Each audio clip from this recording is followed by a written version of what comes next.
Eliminate అయ్యాక ధైర్యం వచ్చింది చెప్పడానికి. మెయిన్ అదొక రీజన్. నేను కొన్ని షోస్ ఎలిమినేట్ అయ్యాను ముందు కూడా. తమిళ్లో ఎలిమినేట్ అయ్యాను, ఇంకా హాఫ్ మార్క్తో ఎలిమినేట్ అయ్యాను తమిళ్లో. సో నేను అప్పుడు ఇలా సీన్ చేయడం కానీ వీడియోస్ చేయడం కానీ ఏం చేయలేదు. బికాస్ న్యాయమే అనిపించింది. మేబీ నేను సరిగా పాడలేదేమో, మేబీ నేను బెటర్ అవ్వాల్సింది అనిపించింది. కానీ ఈసారి ఎందుకు బయట పెడుతున్నానంటే అన్యాయంగా తీసారు కాబట్టే నేను ఈసారి అంతా బయట పెట్టాను. ఎలిమినేట్ అయ్యే టైంకి జడ్జెస్ లేరా ఆంటీ? 2 జడ్జెస్ లేరు, ఓన్లీ సునీత గారు మాత్రమే కూర్చున్నారు. అని నేను ఏ రియాలిటీ షోలో చూడలేదు, అంటే జడ్జెస్ లేకుండా ఎలిమినేట్ చేసేయడం. సో ఇద్దరు లేచి నా వల్ల కాదు, నా జడ్జ్మెంట్కి నాకు సంబంధం లేదు, ఈ టెన్షన్ నా వల్ల కాదు అని లేచి వెళ్ళిపోయారు 2 జడ్జెస్. సునీత గారు మాత్రం అలానే కూర్చున్నారు. నేను ఎలిమినేట్ అయ్యాక ఏమో ఒక స్మైల్తో కూర్చున్నారు, I don't know why. So ఇలా చేశారు కాబట్టే నేను చెప్పడానికి ముందుకు వచ్చాను. And the injustice that have been through పాడతా తీయగలో ఈ సీజన్లో సాంగ్ సెలెక్షన్లో కానీ, లేకపోతే ఈ బాడీ షేమింగ్ చేయడం కానీ, ప్రొడక్షన్ వాళ్ళు అవుట్ఫిట్స్ అలా అన్కంఫర్టబుల్గా ఇచ్చి డ్యాన్స్ చెయ్యి, కామెడీ కుళ్ళు జోకులు చెప్పాలని ఫోర్స్ చేయడం కానీ, సో ఇవన్నీ అన్యాయం చేశారు కాబట్టే నేను బయటకు వచ్చాను, అంతేగాని ఎలిమినేట్ అయ్యానన్న కోపంతో అయితే కాదు. కానీ నిజానికి ఇలాంటివి విన్నప్పుడు యాజ్ అ సీనియర్ జర్నలిస్ట్గా నాకు అనిపిస్తుంది ఏంటంటే, ఒక సింగర్కి మంచి గాత్రం ఉండాలి, సంగీత జ్ఞానం ఉండాలి, ప్రజెంటేషన్ ఉండాలి, ఎక్కడ ఎలాంటి మిస్టేక్ పలకని ఒక చక్కటి ప్రజెంటేషన్ కావాలి. కానీ దీనికి మనం బట్టల్ని కొంత గ్లామర్ని యాడ్ చేసి డ్యాన్సులు చేయాలి, ఇలాంటి బట్టలు వేసుకోవాలి, ఇలా చేస్తేనే మాకు టీఆర్పీ రేటింగ్స్ వస్తాయని అనడం నిజంగా చాలా బాధాకరం. అసలు దాన్ని డైజెస్ట్ చేసుకోలేనటువంటి సిచ్యువేషన్ కరెక్ట్గా చెప్పాలి అని అంటే. పాడుతా తీయగాలో కొన్ని ఏళ్ల నుంచి సిరీస్ జరుగుతున్నా అలా అనుకుంటే జానకమ్మ గారు, సుశీల్ గారు, చిత్ర గారు వాళ్ళు నుంచున్న పళంగా అలా నుంచుని ఎలాంటి ఎక్స్ప్రెషన్ లేకుండా, బాడీ లాంగ్వేజ్ కూడా ఎలాంటి బాడీ లాంగ్వేజ్ మారకుండా వాళ్ళ గొంతులోనే వాళ్ళ ఎక్స్ప్రెషన్ అంతా పలికేలాగా పాడతారు వాళ్ళు. మరి అక్కడ అంత సీనియర్స్కి లేనటువంటి ఇలాంటి డిస్క్రిమినేషన్, ఇలాంటి పరిస్థితులు ఈరోజు కొత్త సింగర్స్కి ఎందుకు? అదే మళ్ళీ ఆ పాయింట్ కూడా చెప్తారు, ఇది అప్పట్లా కాదు, జనరేషన్ మారిపోయింది, ఇప్పుడు అలా ఉంటే ఎవరు చూడరు. ఎందుకు చూడరు? ఇప్పుడు పాత సినిమాలు, మంచి సినిమాలు వస్తే చూడలేదా? అదే అండి, ఇప్పుడు అలా అనుకుంటే ఎక్స్పోజింగ్ చేయని హీరోయిన్స్ని చూడట్లేదా? అలాంటి సినిమాలు హిట్ అవ్వట్లేదా? మంచి కాఫీ లాంటి సినిమా అనే సినిమాలని మనం ఎంటర్టైన్ మనం ఎంకరేజ్ చేయట్లేదా? It's not like that actually. అలా ఏం లేదు. వాళ్ళు చూస్తున్నారని మనం చేసుకుంటూ పోతే ఇంకా దానికి వాల్యూ ఏముంటుంది అంటున్నాను. Is it right? Correct. So అంటే మీ ఉద్దేశ ప్రకారం ఎలిమినేట్ అవ్వడానికి ముఖ్య కారణం ఏమిటి? సో నాకు అదే actually I want an answer from them, because నేను ఆ ఎపిసోడ్లో ఏ తప్పులు చేయకుండా పాడాను. ఏ పాట పాడారు నేను తెలుసు. యాక్చువల్లీ 4 సాంగ్స్ ఇచ్చారండి. 4 సాంగ్స్కి కూడా స్కోర్స్ కౌంట్ చేస్తూ లాస్ట్లో లీస్ట్ వచ్చిన వాళ్ళని తీసేస్తారు బేసిక్లీ. ఓకే, 4 సాంగ్స్ ఇచ్చారు, దానిలో ఒక మేల్ సాంగ్ ఇచ్చారు నాకు. అదేంటంటే నేను చాలా సాంగ్ ఇచ్చాక ఇదొద్దు అదొద్దు అని రిజెక్ట్ చేశాక నాకు ఇంకా ఆప్షన్ లేక మేల్ సాంగ్ ఒకటి ఇచ్చాను లిస్ట్లో. అంటే సింగర్స్ చాయిస్ ప్రకారం సాంగ్ ఉండదా? ఎవరు మేము ఎంత లిస్ట్ ఇస్తే వాళ్ళు దానిలో డిసైడ్ అయ్యి వాళ్ళకి నచ్చిన వాళ్ళకైతే వాళ్ళని అడుగుతారు, మీకు ఏ పాటలు వచ్చి చెప్పండి అది ఇచ్చేస్తామని. అలా ఇచ్చిన వాళ్ళు ఉన్నారు, నాతో వచ్చి చెప్పారు కంటెస్టెంట్సే. సో వాళ్ళకి ఇలా చేసి నాకు మాత్రం అన్నీ రిజెక్ట్ చేసి నేను ఇంకా పోనీ ఏదో ఒకటి అయితే అయిందన్న మైండ్ సెట్కి వచ్చి అప్పుడు ఇచ్చిన పాటలు మాత్రం నాకు సెలెక్ట్ చేసి ఇచ్చారు. మోస్ట్లీ మేల్ సాంగ్సే ఇచ్చారు నాకు. సో అయినా పాడాను, అంతా బాగా వచ్చింది. నేను లిరిక్స్ కూడా ఎక్కడ మర్చిపోకుండా, ఎప్పుడూ నేను లిరికల్ మిస్టేక్స్ అయితే అస్సలకే చేయలేదు. నాకు మాత్రం లేని నెగటివ్ కామెంట్స్ ఇచ్చి లిరిక్స్ చేతుల మీద రాసుకొని వచ్చి మర్చిపోయిన వాళ్ళకి మాత్రం ఎక్కడో బెటర్ తీసుకెళ్ళి స్కోర్స్ హై ఇచ్చి. సో ఫస్ట్ అదొక ఇంజస్టిస్. అక్కడ జడ్జెస్గా వాళ్ళ రెస్పాన్సిబిలిటీస్ వాళ్ళు తీసుకోకుండా ఇలా చేయడం అనేది కొంచెం బాధ అనిపించింది. బికాస్ అంత టాలెంటెడ్ ఆస్కర్ విన్నర్స్ ఉన్నారు అక్కడ. సో వాళ్ళు ఎందుకు ఇలా చేశారు అని అదొక బాధ. దెన్ ఇంకొకటి ఏంటంటే సరేగామి అన్న ఒక పాట, అదొక్కటే నేను అడిగింది ఇచ్చారు ఇప్పుడు వరకు. అది కూడా నన్ను తీసేస్తున్నారని డిసైడ్ అయ్యే నాకు ఇచ్చారు. ఎవ్రీథింగ్ ఈజ్ ప్రీ ప్లాన్డ్ అని అందరికీ తెలిసిన విషయమే. అందరికీ everything is scripted. Absolutely. So అదొక్కటి నేను అడిగింది ఇచ్చారు. అండ్ ఆ ఒక్కటి నేను ఎలా పర్ఫామ్ చేస్తాను ఆడియన్స్కే తెలుస్తుంది త్వరలో. Because I gave my best. ఇంక ఇవన్నీ కూడా పట్టించుకోకుండా ఏదైతే అది అయ్యింది అన్న వేలో ఇచ్చాను. బట్ అంత బాగా వచ్చేసరికి ఒక చిన్న హోప్ వచ్చింది, ఓకే మేబీ నన్ను తీయరేమో, నేను ఇంత చేశాను, నేను ఇంతలా పర్ఫామ్ చేశాను అని ఒక హోప్ ఉండింది నాకు. బట్ సడన్గా ఒక్కొక్కరిని సేవ్ చేసుకుంటూ జడ్జెస్ లేచి వెళ్ళిపోయేసరికి ఇంకా నాకు డౌట్ వచ్చేసింది, వీళ్ళు నన్నే తీస్తారు అని. అప్పటికి కూడా I was maintain the smile in my face stage మీద. లేదు, ఐ షుడెంట్ క్రై, ఈ రియాలిటీ షోలో తీస్తే ఇంకా నాకే మంచిది, ఇంకా నాకు ఆ టార్చర్ ఉండదు అన్న వేలో ఐ వాజ్ స్మైలింగ్. కానీ ఇంకా ఎలిమినేట్ చేశారు, కొంచెం ఎమోషనల్ అయ్యా, బట్ మళ్ళీ ఐ గాట్ బ్యాక్. ఇంకా మా మదర్ అక్కడి నుంచి లేచి వచ్చేసి నన్ను తీసుకెళ్ళిపోదామని ట్రై చేశారు. అంటే వాళ్ళు ఒక ట్రాఫీ ఇస్తారన్నమాట ఎలిమినేట్ చేశాక.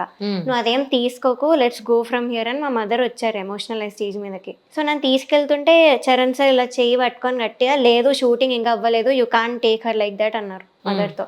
అండ్ సునీత గారేమో ఫస్ట్ నువ్వు ఇక్కడి నుంచి వెళ్ళు అన్నారు మా మదర్ని, నువ్వు. సో ఇదంతా ఇంకా నాకు చాలా ఘోరంగా అనిపించి ఇంకొక డెసిజన్కి వచ్చేసాను, నాకు ఇవేం వద్దు, అసలు మ్యూజిక్ ఫీల్డ్కి సంబంధం లేకుండా ఉందాము అన్న డెసిజన్ తీసుకొని ఇవన్నీ నేను ఎక్స్పోజ్ చేశా. అంత అగౌరవంగా ఎలా మాట్లాడారు నాకు ఇప్పటికీ అర్థం కాదు. అదే అండి, అసలు ఎవరు ఎక్స్పెక్ట్ చేయరు ఆవిడ నుంచి ఇవన్నీ కూడా. నిజానికి యాక్చువల్లీ ఒక టాలెంట్ షో అనేది టాలెంట్ని మాత్రమే ఎక్స్పోజ్ చేసే విధంగా ఉండాలనేది అందరి కోరిక. కానీ అన్ఫార్చునేట్లీ మీడియా ప్రొడక్షన్ వాళ్ళు కూడా అందులో ఇన్వాల్వ్ అయిపోయి టీఆర్పీ రేటింగ్స్ కోసం చెయ్యకూడని, ఒక ఆర్ట్కి ఒక మనసు ఉంటుంది, ఆర్టిస్ట్కి ఒక మనసు ఉంటుంది, అది హట్ అయిన తర్వాత మళ్ళీ ఆ ప్రజెంటేషన్ మళ్ళీ అలాగే చేయాలన్నా కూడా చాలా కష్టం. మనసులో ఎంత బాధ పెట్టుకుని అక్కడ నవ్వుతూ వెళ్ళి మనం ప్రజెంటేషన్ ఇవ్వాలి అని అంటే సి మీకే కాదు ఎనీ ఆర్టిస్ట్. ఇప్పుడు see though we're into journalism, మీడియాలో ఉంటూ కూడా అక్కడ ఒక చెప్పుకోలేని ఒక చిన్న గొడవ జరిగిపోతుంది, మాకు అవతల వాళ్ళకి అది జరిగిపోయిందంటే మళ్ళీ వెళ్ళి ప్రశాంతంగా నవ్వుతూ హాయిగా వెళ్ళి ఇంటర్వ్యూ చేయాలంటే అంత ఈజీ అయిన విషయం కాదు. అవునండి, చాలా కష్టం. It's so sad really. అంటే నాకు ఫోన్ చేసిన వాళ్ళు ఎంతోమంది సెలబ్రిటీస్ మీ విషయంలో తన సంగీత జర్నీని ఒక 3-4 వాళ్ళే జస్టిఫై చేస్తారా, ఈ అమ్మాయి ఇలాగా అన్నంత మాత్రాన సంగీతాన్ని వదిలేసి వెళ్ళిపోవడం ఏంటి, ఆ అమ్మాయి ఎందుకు అంత పెద్ద స్టేట్మెంట్ ఇవ్వాలి. ముందే అసలు సంగీతంలో ఒక స్థాయికి వెళ్ళిన వాళ్ళు పర్సంటేజ్ 100 మందిలో ఒక 10-20 ఒక గుర్తింపు వచ్చే స్థాయికి వెళ్ళేవాళ్ళు. అలాంటిది ఇలాంటి సిచ్యువేషన్స్ జరిగినప్పుడు ఒక భయం వేస్తుంది. ఏంటి అని అంటే నిజానికి రాజకీయాలు ప్రతి చోట ఉన్నాయి, లేవు అని అనడంలో అది అబద్ధం. స్పోర్ట్స్లో ఉన్నాయి, స్పోర్ట్స్ అని అంటే మళ్ళీ ఏ స్పోర్ట్లో లేదని అడగమే, ప్రతి స్పోర్ట్లోనూ ఉంది, మీడియాలో ఉంది, యూనివర్సిటీస్లో ఉన్నాయి, అకాడమీస్లో ఉన్నాయి, ఎడ్యుకేషనల్ అకాడమీస్ ఉన్నాయి, ఇట్ ఈస్ ఎవ్రీవేర్. అదే బాడీ షేమింగ్ ఉంది, అమ్మాయి అబ్బాయి అనే డిస్క్రిమినేషన్ ఉంది, ఉన్నవాళ్ళు లేని వాళ్ళు అనే డిస్క్రిమినేషన్ ఉంది, మనవాళ్ళు అవతల వాళ్ళు ఈ కుల మతాలు ఇవనేవి లేవు అని మనం గొప్పగా మాట్లాడుకుంటున్నాం, కానీ ఇవి కూడా ఉన్నాయి. ఇవి ఉంటూనే ప్రతి ఆడపిల్ల ఒక స్థాయికి వచ్చి వాళ్ళ స్ట్రీమ్స్లో ఒక స్థాయికి రావడం అంటే it's not a small thing. Correct. నన్ను అడగమన్న ప్రశ్న ఏంటంటే, చాలా మంది పెద్దవాళ్ళు, నీవు తెలిసిన వాళ్ళు ఎవరైతే నీ శ్రేయోభిలాషులు తన కెరియర్ని ఎందుకు ఫుల్ స్టాప్ పెట్టాలనుకుంటోంది? మీరు చెప్పినట్టు చాలా మంది అన్నారు, ఈ కామెంట్ నాకు వచ్చింది, డిఎమ్స్ కూడా వచ్చాయి. So what I want says, అంత డెసిషన్కి వచ్చాను అంటే ఫస్ట్ ఆఫ్ ఆల్ ఆ మెంటల్ ట్రామా అలా ఉండింది నాకు, ఎస్పెషల్లీ పాడతా తీయగా నుంచి అంత ట్రామా ఉండింది. అండ్ బయట కూడా పాడతా తీయగా కాకుండా బయట ఫీల్డ్లో కూడా కొంతమంది మ్యూజిక్ డైరెక్టర్స్ దగ్గర, పెద్దవాళ్ళ దగ్గర ఇలా బ్యాచెస్ చేరిపారు. సో వాళ్ళు బయట వాళ్ళని అసలు రానివ్వట్లేదు, ఆ బ్యాచెస్ వాళ్ళే పాడుకుంటున్నారు ప్రతి మూవీలో. పోనీ నాకు ఒక ఛాన్స్ వచ్చింది, ఒక పెద్ద మూవీలో పాడాను, బ్యాకింగ్ వోకల్స్ 10 days వెళ్ళి పాడాను, పొద్దు నుంచి midnight 3 వరకు అలా పాడాను. అంత అయ్యాక ఆడియో ఫంక్షన్కి అంతా రెడీ అయిపోయాం, అంత అయ్యాక నాకు ఒక్కదానికే కాల్ చేసి స్టేజ్ అపియరెన్స్ లేదు, సో క్యాన్సిల్ చేసేసాం మిమ్మల్ని అని చెప్పారు. ఇంకా ఇవన్నీ కూడా నేను ఎందుకు భరించాలి, అసలు నాకు ఎందుకు ఈ ఫీల్డ్, నేను మంచిగా చదువుకొని ఏదో ఒకటి చేసుకుంటా అన్న మైండ్ సెట్ వచ్చేసింది నాకు. So it was that hurtful. Of course easy కాకుండా ఈ డెసిషన్ తీసుకోవడానికి, బట్ అంత పెయిన్ ఉండేది కాబట్టి నేను ఇంకా తీసుకున్నాను. అసలు స్టేజ్ అపీరెన్స్ ఏంటి అసలు, ఇదేమన్నా యాక్టింగా? అండ్ మోర్ ఓవర్ ఎంత గొప్ప సంగీతం నేర్చుకున్న వాళ్ళు, సంగీత విద్వాంసులు, గొప్ప వాళ్ళు స్టేజ్ అపీరెన్స్ ఉన్నవాళ్ళ అని ఎవరికి వాళ్ళు ప్రశ్నించుకుంటే దానికి సమాధానం ఏమిటి? I just don't understand. No, నేను ఏమంటున్నానంటే ప్రతి ఫీల్డ్లోనూ ఎన్నో రకాలైన కష్టాలు ఉన్నాయి, ఎన్నో రకాలైన డిస్క్రిమినేషన్స్ ఉన్నాయి. దాని గురించి మనం ఎందుకు ఆపుకోవాలి అనేది నా ఉద్దేశం.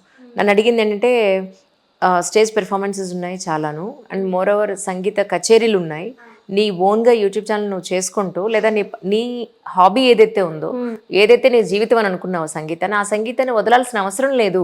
దట్స్ వాట్ నువ్వు అంజలి, నువ్వు నాకు మరీ చెప్పారు ఒక 10 calls చేసి, తనకి బూస్టింగ్ ఇచ్చేలా ఉండాలి నీ ఇంటర్వ్యూ తప్ప తన కన్నీళ్లు పెట్టుకునే విధంగానో లేదు అని అంటే టీఆర్పీ రేటింగ్స్ కోసం నువ్వు ఇలాంటి ఇంటర్వ్యూ చేయొద్దు అంటే I said no, definitely I అలా చేయనండి, దిస్ ఇస్ మై ప్రామిస్ డెఫినెట్గా అని నేను ప్రామిస్ చేశాక నేను వచ్చాను. I was waiting to talk to you really. అంటే నేనేమంటున్నానంటే ఏ ఒక్కళ్ళ జీవితాన్ని ఏ ఒక్కరు రూల్ చేయలేరు. ఓకే, ఒక చోట ఒక స్టేజ్ మీద మనకి అవమానం జరిగింది అంటే అలా అనుకుంటే, నేను ఒక డాన్స్ మాస్టర్ది ఒక వీడియో చూసాను. నేను ఎప్పుడో అసలు నువ్వు డ్యాన్స్కే పనికిరావు అన్న సిచ్యువేషన్ నుంచి ఈరోజు టాప్ మోస్ట్ క్యాండిడేట్స్కి ఆయన డాన్స్ మాస్టర్గా ఉన్నారు. ఓకే. అమితాబ్ బచ్చన్ గారు లాంటి పెద్ద యాక్టర్నే అసలు ఈయనకి యాక్టింగే రాదు, యాక్టింగ్కి పనికిరారు అన్న సందర్భాల్లో ఈరోజు ఆయన ఎంత పెద్ద స్థాయిలో ఉన్నారో అందరికీ తెలిసిన విషయం. సో ఒక అవమానం నిజంగానే మనం అదొక విజయానికి మెట్టుగా మనం తీసుకోవాలి, అంతే తప్ప ఇలా అన్నారు కాబట్టి మనం అక్కడ ఆగిపోవడం కరెక్ట్ కాదు. అంటే వాట్ ఐ థాట్ ఇస్ ఇంకా ఈ షోస్కి వాటికి దూరం ఉన్నా, బట్ మ్యూజిక్ అయితే ఐ కీప్ లెర్నింగ్ బికాస్ అది ఇంకా నేను ఆపలేను. ఐ కాంట్, ఎంత వచ్చినా కూడా I can't stop music. So అది మాత్రం I keep learning and try చేస్తాను ఓన్గా నేను రావడం. బట్ ఇంకా ఆపర్చునిటీస్ రావని అనిపిస్తుంది బికాస్ పెద్ద పెద్ద వాళ్ళని నేను పాయింట్అవుట్ చేశాను. సో భయపడి నన్ను ఇంకా పిలవరు అన్న ఇదైతే ఉంది నాకు, ఆపర్చునిటీస్ అయితే రావు అని. ఇక్కడ ఒక మాట చెప్తాను నేను, మనం పాయింట్అవుట్ చేస్తాం డెఫినెట్గా. పాయింట్అవుట్ చేసినప్పుడు ఎస్ నువ్వు చెప్పినట్టు అవకాశాలు రాకపోవచ్చు కానీ టాలెంట్ని ఎవరు ఆపలేరు, దట్స్ అల్టిమేట్. ఒప్పుకుంటాను. Can you believe it or not? అంటే నేను ఎందుకు, ఇప్పుడు మీరు అనుకోవచ్చు మీరు ఎందుకండి మీ ఎక్స్పీరియన్స్లు చెప్తారు అని.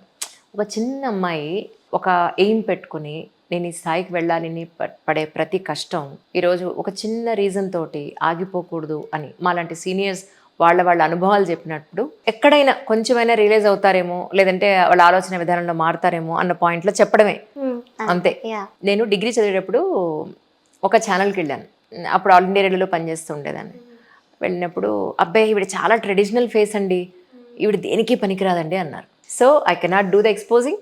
నాది గ్లామర్, ఐ మీన్ ఆ ట్రెడిషనల్ ఫేస్కి ఈ అమ్మాయికి మనం అన్ని డ్రెస్సులు వేసి సూట్ అవ్వదు, ఈ అమ్మాయి దేనికి పనికిరాదండి, వ్యవసాయదారుల కార్యక్రమం ఇవ్వండి అన్నారు.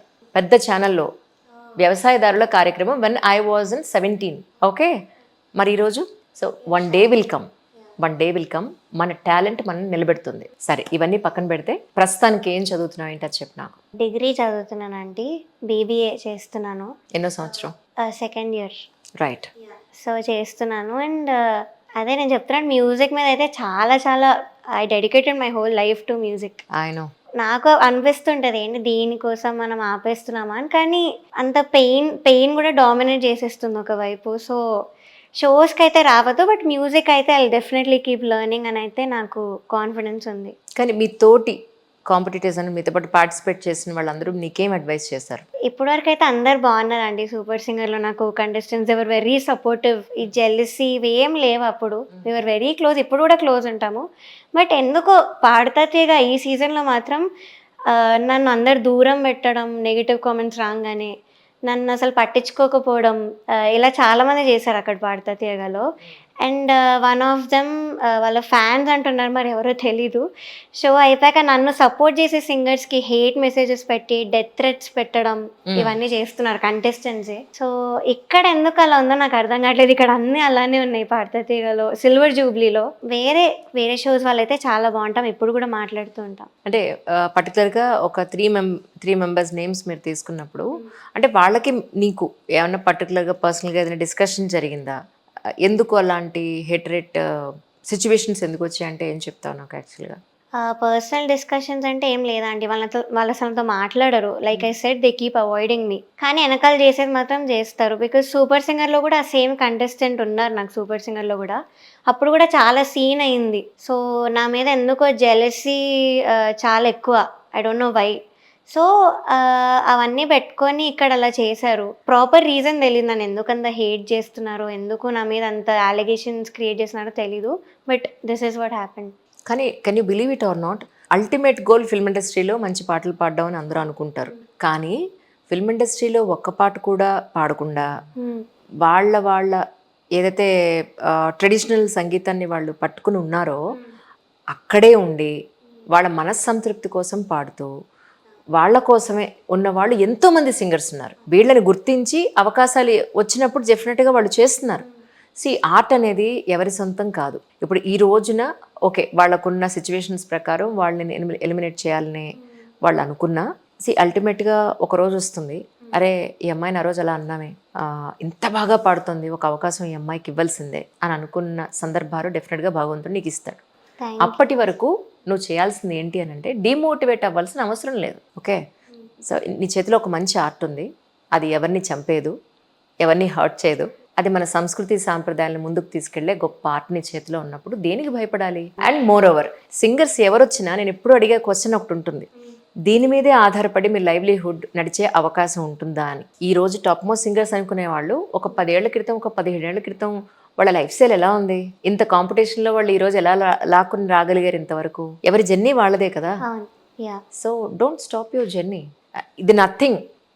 లైఫ్లో ఇంకా ఎన్నో ఎలాంటి బోల్డ్ అండ్ సిచ్యువేషన్స్ ఫేస్ చేయాల్సిన సిచ్యువేషన్స్ వస్తాయి. అవును. అమ్మాయినా అబ్బాయినా, అమ్మాయికి ఇంకా ఎక్కువ ఉంటాయి, ఇంకా వల్నరబుల్ కండిషన్లో ఉంటుంది అమ్మాయి most of the times. So don't upset at all. Yeah. ఈ సందర్భంగా ఎవరైతే నీతో పాటు పార్టిసిపేట్ చేస్తున్నారో వాళ్ళకి నువ్వేం చెప్పదలుచుకున్నావు అంటే ఏం చెప్తావు? వాళ్ళలో ఒక్కరైనా ఇవన్నీ నిజం అని చెప్పే ధైర్యం ఉంటే బాగుండేది. కానీ నాకు తెలుసు వాళ్ళు ఆఫ్ కోర్స్ రారు, బికాస్ పార్టిసిపేట్ చేస్తున్నారు అక్కడ. కానీ వాళ్ళ మనస్సాక్షికి వాళ్ళు తెలుసు. కొంతమంది నాకు పర్సనల్గా వచ్చి చెప్పారు తర్వాత, they cried some of them, ఇది కరెక్ట్ కాదు, what ever happen that day it's not true, అసలు నిన్ను ఎలిమినేట్ ఎలా చేశారు ఎవరికి అర్థం కావట్లేదు. సో కుదిరితే వస్తే చాలా బాగుంటుంది బయటికి. సో అదొక్కటి నేను ఎక్స్పెక్ట్ చేస్తున్నాను. బట్ చేయకపోయినా పర్లేదు, బికాజ్ ఐ అండర్స్టాండ్ వాళ్ళ కెరియర్ మీద వాళ్ళకి భయం ఉంటుంది. So that's fine. But yeah, వాళ్ళ మనస్సాక్షి వాళ్ళు తెలుసు. That's all I can see about them. And orchestra పాపం అయ్యాక కూడా చాలామంది కాల్ చేశారు అక్కడ నుంచి, చేసి వీ డోంట్ బిలీవ్ దిస్, అసలు ఎంత బాగా పాడావు, లాస్ట్ 4 songs కూడా చాలా బాగా పాడావు, నిన్ను తీస్తారని అయితే ఎవ్వరు ఎక్స్పెక్ట్ చేయలేదు అని చెప్పారు. మేము డిగ్రీ చదివేటప్పుడు ఆల్ ఇండియా యూనివర్సిటీస్ అని ఒక చోట I was national athlete. So కాంపిటీషన్కి వెళ్ళినప్పుడు ఆ కాంపిటీషన్ ఏంటంటే రైల్వేస్కి, పోస్టల్ డిపార్ట్మెంట్కి సెలెక్ట్ చేసుకుంటారు. Okay. First, second, third and fourth. Some times వాళ్ళకి కనుక పోస్టులు ఉంటే 5th కూడా తీసుకుంటారు. ఓకే. డిపెండ్స్ ద వేకెన్సీస్ అనమాట. సిల్వర్ మెడల్ వచ్చినా నాకు జాబ్ రాలేదు. ఎందుకు అని అంటే దానికి డబ్బులు పెట్టలేకపోయాం కాబట్టి. It is everywhere. అంత మాత్రం చేత అక్కడ ఆగిపోతామా? ఆగిపోం కదా. Life has to be just gone, that's it. And moreover ఈ సందర్భంగా మీ గురువు గారితో ఏమన్నా షేర్ చేసుకున్నావా, ఇలా జరిగిందండి ఏంటి అని? యాక్చువల్లీ గురుగారు అంటే ప్రెసెంట్ అయితే ఎవరు లేరు. యాక్చువల్లీ చెన్నైలో ఉన్నప్పుడు బెన్నీ కృష్ణ కుమార్ గారి దగ్గర నేర్చుకున్నాను. వచ్చేసాక చాలా ట్రై చేసా ఇక్కడ ఎవరైనా నేర్పిస్తారంటే ఫీజు మాత్రం చాలా కొంచెం I couldn't afford that much. So అయినా కొన్ని రోజులు నేర్చుకున్నాను, పెట్టి నేర్చుకున్నాను. బట్ సడన్గా ఆపేశారు ఆ సార్ కూడా నాకు. సో ఆపేశాక ఇంకా యూట్యూబ్ ఇన్ని ప్లాట్ఫామ్స్ వచ్చేసి I can learn from that అని ఇంకా అవన్నీ చూసి నేను ఓన్గా నేర్చుకుంటున్నాను. బట్ నిహాల్ కొండూరి సార్ నాకు చిన్నప్పుడు ఒకప్పుడు నేర్పించారు. ఆయన మాత్రం టచ్లో ఉంటారు. సో ఆయనతో అన్నీ షేర్ చేసుకుంటూ ఉంటాను. చెప్పాను ఇలా అయింది సార్ అంటే he also felt very bad.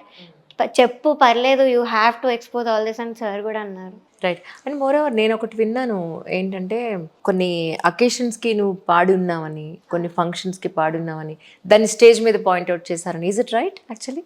Yeah, అంటే నేను ఒక్కదాన్నే కాదు, వేరే వాళ్ళని అన్నారని కూడా నాకు బాధ అనిపించింది. బికాస్ చాలామంది సింగర్స్ ఇప్పుడు వెడ్డింగ్ షోస్ అన్నీ చేస్తూ ఉంటారు, పెద్ద పెద్ద సింగర్సే చేస్తున్నారు. అలా అంటే పబ్బుల్లోను, క్లబ్బుల్లోను కూడా పాడుతున్నారు కదా, దాన్ని ఎవరు పాయింట్అవుట్ చేయలేదు. దాన్ని చేయలేదు, బట్ దీన్ని చేశారు. అండ్ చేసి it's like your disrespecting music, నా దృష్టిలో వాళ్ళు సింగర్సే కాదు అని మాట్లాడారు ఆ రోజు అక్కడే. నేను ఎలిమినేట్ అయ్యే రౌండే అది కూడా. So I don't, it felt very personal to me. అంటే వాళ్ళు ఎలా అనేస్తారు, I'm doing it for my family, I'm earning for my family, so I had no option.